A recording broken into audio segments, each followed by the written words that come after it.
शिरमा कलियुग चढो सज्जन।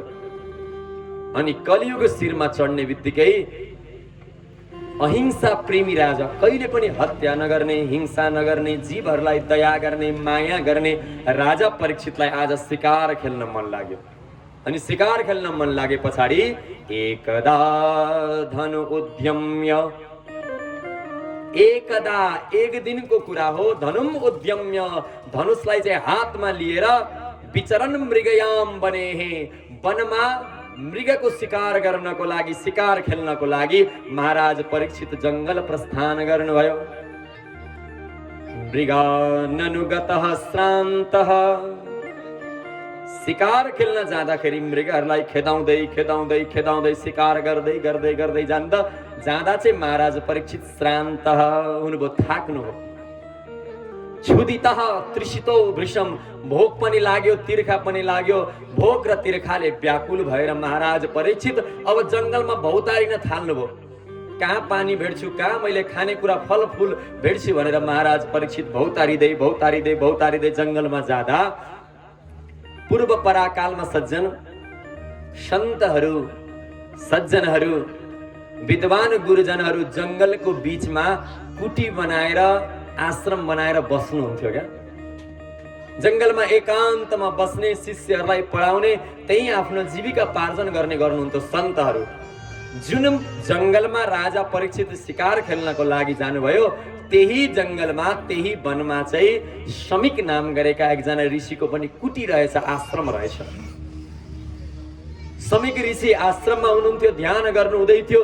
त्यसै बेलामा भोक र तिर्खाले व्याकुल भएका महाराज परीक्षित पानी र फलकुरा खोज्ने, खानेकुरा खोज्दै खोज्दै खोज्दै खोज्दै खोज्दै महाराज परीक्षित शमिक नाम गरेका ऋषिको आश्रममा पुग्नुभयो। शमिक ऋषिको आश्रममा पुग्नुभयो। आश्रममा केवल शमिक ऋषि मात्र हुनुहुँदो रहेछ।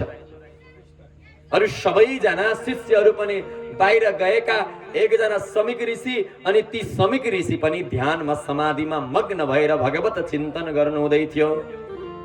समाधि लगाएर ध्यान गरेर आँखा बन्द गरेर परमात्माको चिन्तन गर्दै बस्नु भएको थियो।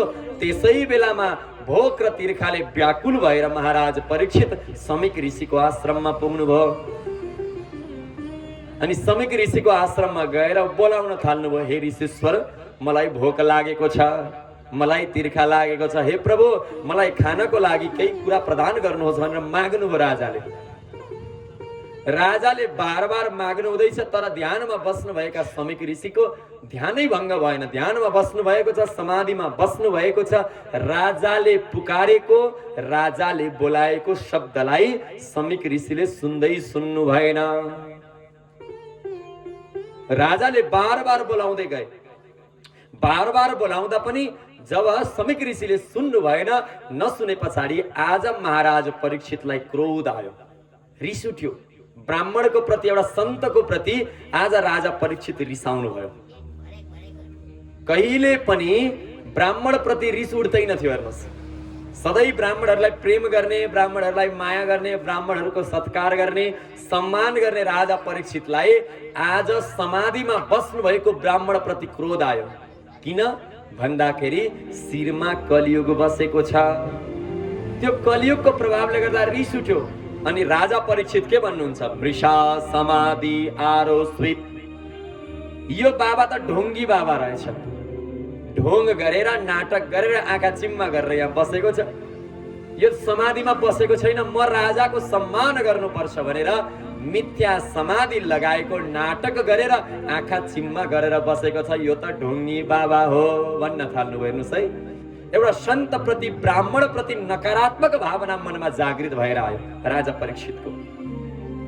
अनि यसरी मनमा नकारात्मक भावना जागृत भए पछाडि अनि महाराज परीक्षितले भन्नुहुँदैछ, यो त ढोंगी बाबा रहेछ, ढोंग गरेर मेरो सम्मान गर्नुपर्छ, मेरो सत्कार गर्नुपर्छ भनेर आँखा चिम्म गरेर बसेको छ भन्दै महाराज परीक्षित अब यताउति हेर्नुभयो। यो ऋषिले आज मेरो सम्मान गरेको थियो भने उसको पनि म सम्मान गर्थे, परन्तु आज मलाई केही खान नदिएर म राजाको यो ब्राह्मणले अपमान गरेको छ, यो अपमानको सजाय उसलाई मैले दिनुपर्छ भनेर यताउति हेर्नुभयो। हेर्दा त सज्जन त्यो आश्रममा एउटा सर्प मरेको सर्प लडिरहेको रहेछ। अनि त्यही मरेको सर्पलाई आफ्नो धनुषले जुरुक्क उठाउनु भयो र समाधिमा बस्नुभएका समिक ऋषिको गलामा मरेको सर्पलाई माला जस्तै गोलो बनाएर लगाइदिएर घोडामा आरूढ भएर महाराज परीक्षित त्यहाँबाट प्रस्थान गर्नुभयो भक्तवत्सल भगवानको। यता ऋषि त ध्यानमा बस्नु भएको छ, केही कुराको भानै छैन। सन्त ध्यानमा बस्नु भएको, आँखा बन्द गर्नु भएको ऋषिलाई कसले माला लगाइदियो, कसले सर्प लगाइदियो, केही थाहै छैन। ऋषि त ध्यानमा हुनुहुन्थ्यो, परन्तु तिनै समिक ऋषिका एकजना शिष्यले चाहिँ यो दृश्यलाई देखिराख्नु भएको रहेछ। अनि यिनै समिक ऋषिका छोरा हुनुहुन्थ्यो, नाम थियो श्रृंगी। यी श्रृंगी ऋषि चाहिँ आफ्ना सखाहरूका साथमा कौशिकी नदीको तटमा, हाम्रै सप्त कौशिकी नदीको तटमा खेल्नु हुँदै रहेछ। अनि समिक ऋषिको गलामा मरेको सर्प लगाएको जब समिक ऋषिको शिष्यले देख्यो, दौडिँदै दौडिँदै दौडिँदै दौडिँदै दौडिँदै समिक ऋषिका पुत्र श्रृंगी भए ठाउँमा गएर सबै वृत्तान्त सुनाइदियो। ऋषि पुत्रलाई जब यो वृत्तान्त सुनाइदियो, यसरी यसरी एकजना राजाले आएर समाधिमा बस्नु भएको तपाईको बुबाको गलामा मरेको सर्प लगाइदिएर गए भन्ने कुरालाई सुने पछाडि अनि त्यो ब्राह्मण बालकलाई यति क्रोध आयो, ऋषिले आफ्ना आँखाहरूलाई राता राता बनाउँदै तुरन्तै सप्त कौशिकी नदीमा प्रविष्ट भयो र कौशिक आपह उपस्पृश्य कौशिकी नदीको जललाई हातमा लिएर आचमन गर्यो र आचमन गरेर वाग्वज्रम विससर्जः। आज त्यो ब्राह्मण बालकले बाणी रूपी, बोली रूपी, वचन रूपी वज्र चलाइदियो र ब्राह्मण बालक भन्न थाल्यो, इति लङ्घितमर्यादम् तक्षकः सप्तमे हनि दंशति स्म कुलंगार चोदितो मे ततद्रुहम्। जुन राजाले आज राजाहरूको धर्मको मर्यादालाई उल्लङ्घन गरेर समाधिमा ध्यानमा बस्नु भएको मेरो बुबाको गलामा मरेको सर्प जुन राजाले लगाइदिएको छ, त्यो कुलंगर राजालाई म श्राप दिन्छु। आजको 7औं दिनमा दंशति स्म कुलंगारम, 7औं दिनमा त्यसलाई तक्षक नागले डस्नेछ र तक्षक नागले टोकेर त्यो कुलंगार राजाको 7औं दिनमा मृत्यु हुनेछ भनेर यसरी ब्राह्मण बालकले वाग्वज्रम विससर्जः श्राप दिँदै बाणी रूपी, वचन रूपी वज्र चलायो भक्तवत्सल भगवानको। यसरी श्राप दिए क्या श्रृंगी ऋषिले राजा परीक्षितलाई। अनि श्राप दिए पछाडि दौडिँदै दौडिँदै दौडिँदै पिताजी भए ठाउँमा ठुलो ठुलो स्वर गर्दै बुबाको अपमानलाई सहन गर्न नसकेर त्यो बालक रुन थाल्यो। जब बच्चा रुन थाल्यो अनि ऋषिको पनि ध्यान भङ्ग भयो, उठेर हेर्नुहुन्छ गलामा मरेको सर्प छ, निकालेर फ्याँकिदिनु भयो। अनि भन्नुभयो, बाबु तिमी किन रुँदैछौ भनेर सोध्नुभयो। सोद्धा ऋषि कुमार त ठुलो ठुलो स्वरमा रुनु हुँदै थियो, केही बोल्न सकेन। परन्तु अरू सबै शिष्यहरूले त्यो वृत्तान्त सुनाइदिनु भयो, कसरी राजा परीक्षितले आएर मरेको सर्प गलामा लगाइदिनु भयो र कसरी राजा परीक्षितलाई श्रृंगीले श्राप दिए भन्ने कुरा सुनाए पछाडि त्यो कुरा सुन्ने बित्तिकै समिक ऋषि त अत्यन्त विद्वान हुनुहुन्थ्यो, ज्ञानी हुनुहुन्थ्यो। उहाँले एकै क्षणमा सबै कुरा थाहा पाइहाल्नुभयो। अनि थाहा पाउने बित्तिकै आफ्नो छोराले राजा परीक्षितलाई श्राप दियो भन्ने कुरा थाहा पाए पछाडि सब्राह्मणो नात्मजमभ्यनन्दत, आफ्नो छोराले स्याबास बाबु तैले राम्रो काम गरिस् भन्नु भएन क्या।